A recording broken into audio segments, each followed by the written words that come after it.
Ngizothanda ukuthi ngikubingelele ngiphinde futhi ngikwamukele khona la kuZimi Live. If ufuna ukuhlezi updated ngezinto ezenzela khona la eMzansi, ungasubscribe yona le channel and phinde uclick i-bell for ama-notification.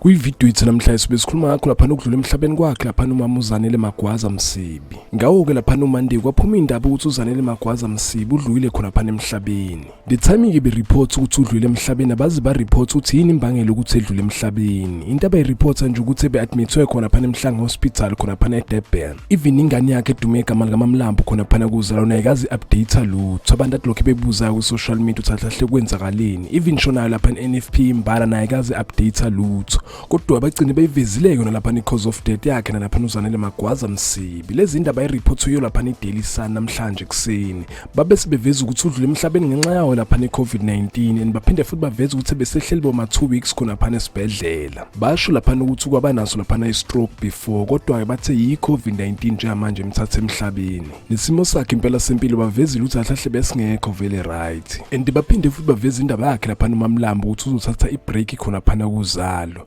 ukuze kwazi ukulungisa isimo sasekhaya. So impela indaba ezibhlungu lezi sikhala nayo lapha ifamily niphinde futhi sikhala nayo lapha uMamlambo. Ngicela ukuthi ungakhohlwa ukuthi ulike and usubscribe if ungazusubscribe ngithi ke danke ngiyabonga.